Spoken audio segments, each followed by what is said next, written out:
Okay, so good afternoon. Today I'll be presenting on climate change and sea level rise. My name is Ina. So let's start with the overview. What we'll be covering today is literature review, human activities that produce greenhouse gases, which result in increasing climate change. We'll be looking at sea level rises and climate change impacts on the environment. We'll be looking at impacts of climate change and sea level rise, not economically wise. We'll be concluding and we'll be looking. So let's start. Literature review introduction. Climate change is referred to long-term shift in weather and temperature. As global temperature rises, the sea absorbs more heat from the atmosphere, causing the thermal expansion and rising sea levels, said Risa and W. Sea level rise increases the destructive power of storms and floods, accelerates erosion, and threatens freshwater supplies on the coast, each of which has a direct impact on the economy. The continuation of the introduction. One of the crucial features of sea level rise is that its impacts vary along the coast, with coastal geomorphic type climate and ecologically, social, economic, and land use characteristics, and coastal management policies, said UK et al. 2000s. So here on the right, we have a picture that says sea rise levels and storm surges. So as you can see, the lines are color-coded and they're labeled. So the blue lines are the current sea level and the current high tide. And then the red ones that are broken lines, in red, it says future sea level and future high tide. So this is just a prediction of how the future sea levels and high tides will rise. Because as things are going currently, the are temperatures are warmer during warmer times. So then this is a prediction of what it will be in the future. As you can compare between current and future, you can see that in the future times there are gonna be higher high tides than what we have now, and the sea level will be higher. And then here you have a representation of the high tide and the storm surges, that the waves, the water, the sea levels, since they're high, they actually come inland. As you can see here, that this is one of the effects that it has on the coast. And here you can tell us what it says factors that affect local sea level.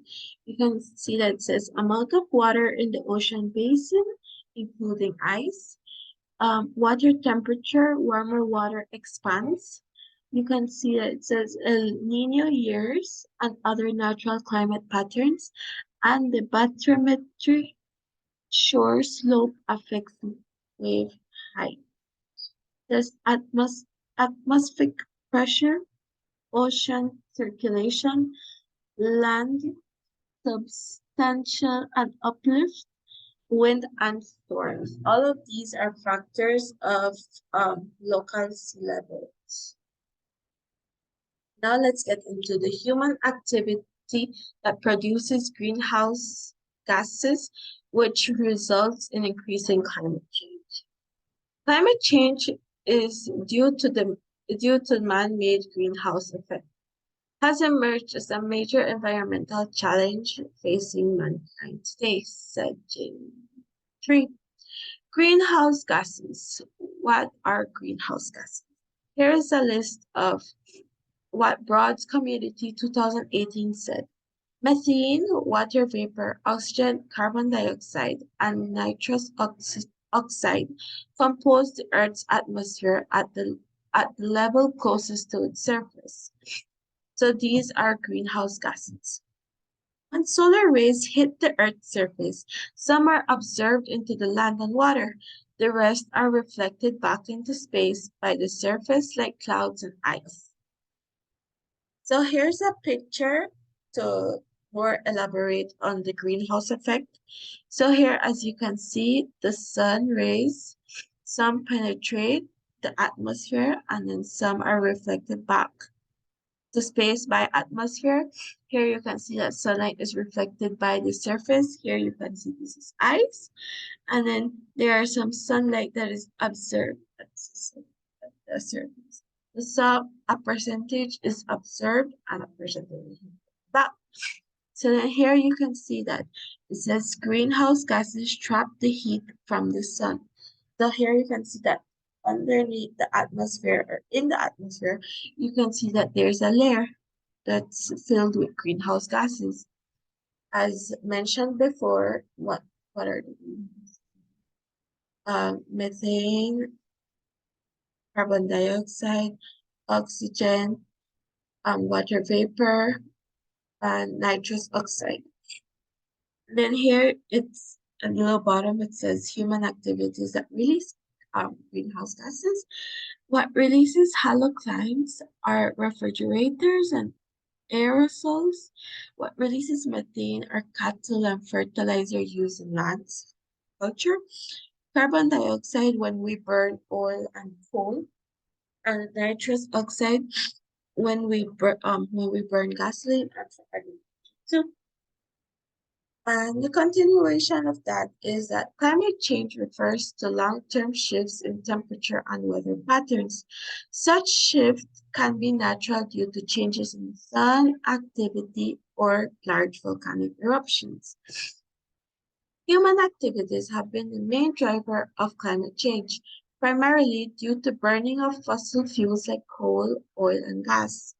Over the past 50 years, about 90% of the energy excess due to human activities have been stored as heat in the ocean.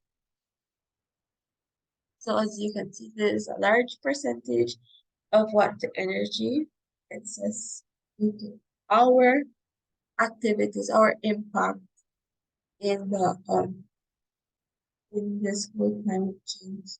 Most of the heat is stored in the ocean. This might explain also why our ocean waters are getting. So the next topic we're going to go in is next theme we're going to go in is sea level rise and climate change. How sea level rise and climate change affect on coastal environment.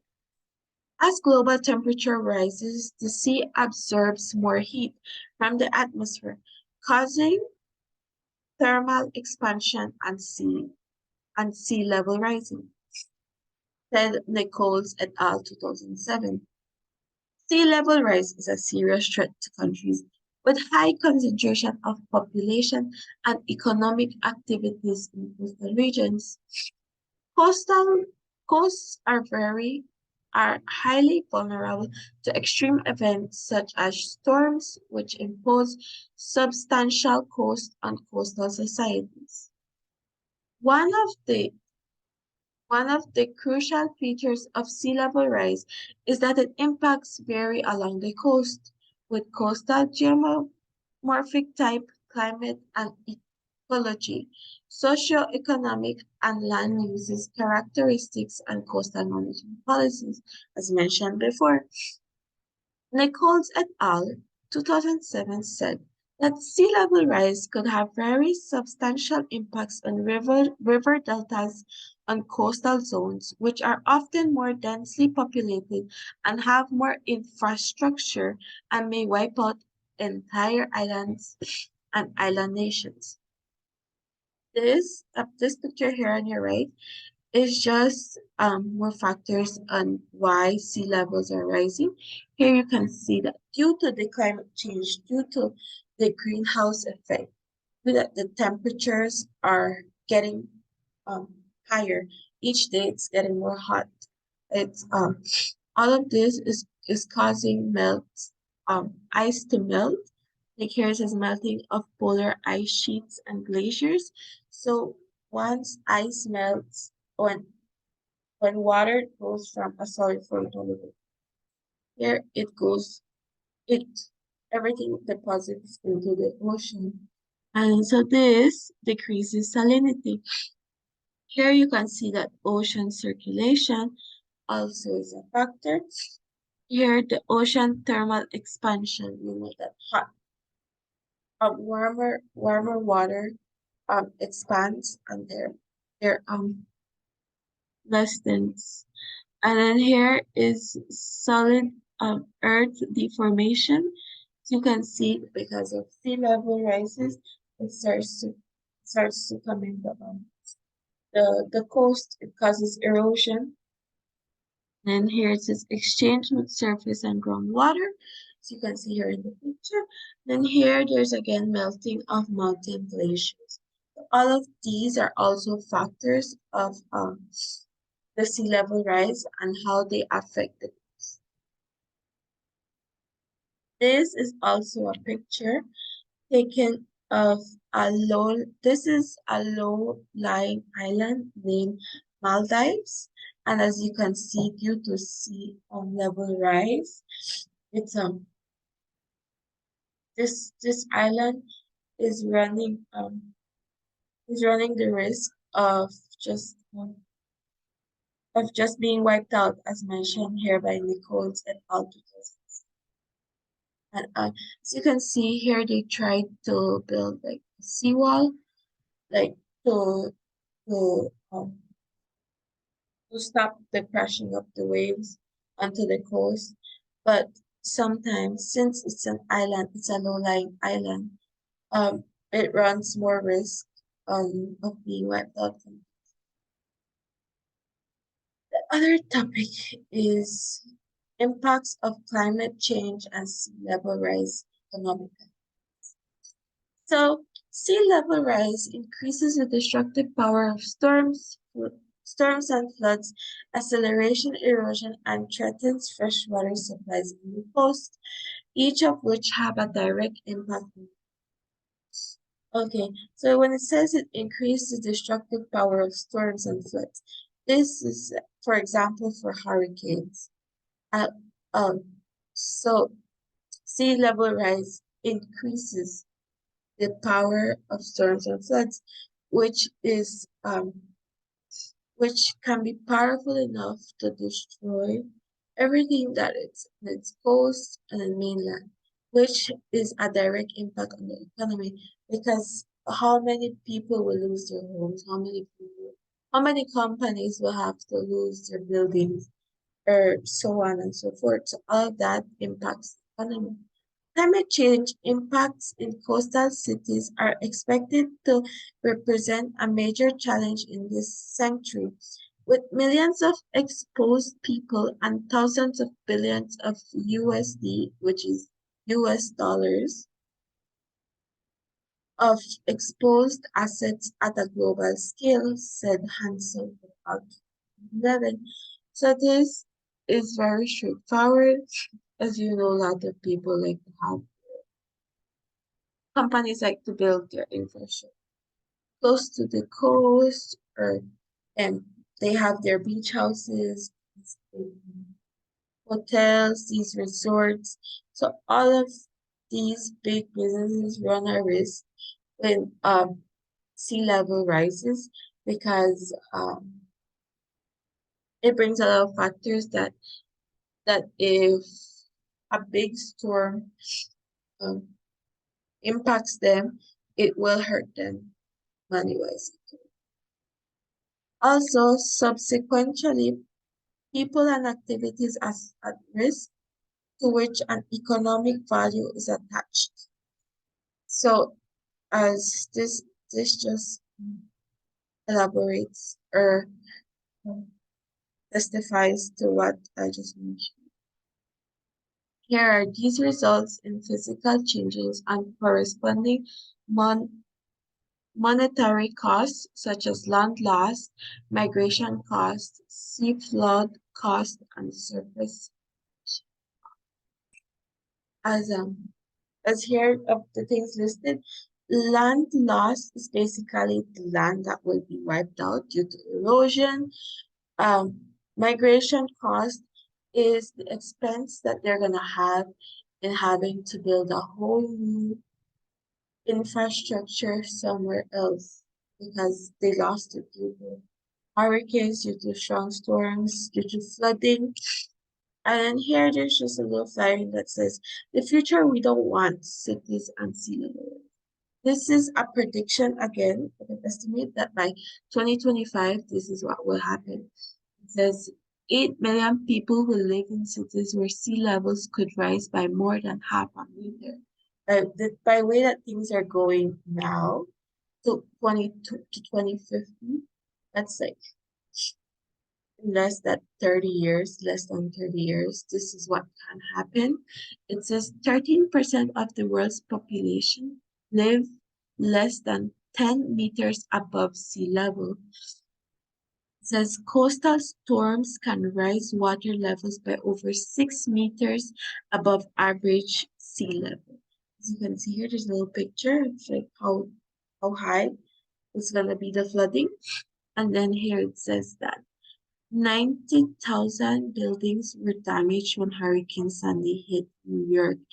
The storm cost the city over $19 billion.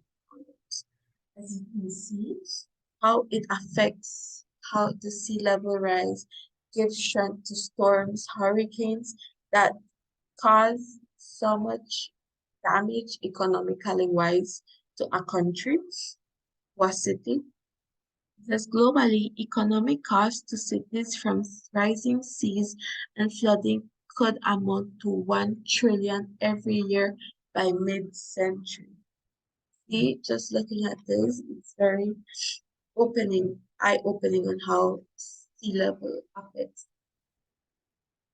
So to conclude, the consequences of climate change now include, among others, intense droughts, water scarcity, severe fires, rising sea levels, flooding, melting polar ice, catastrophic storms, and declining biodiversity, said World Wildlife 2018.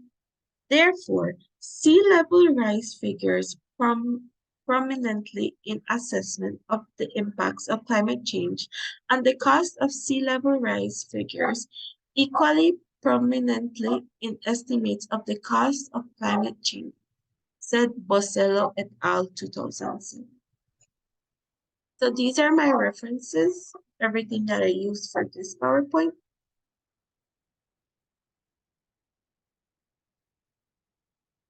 And thank you very much for your attention. This is just a picture of how um it would look or how it's looking. Not literally, but just a visual. Thank you.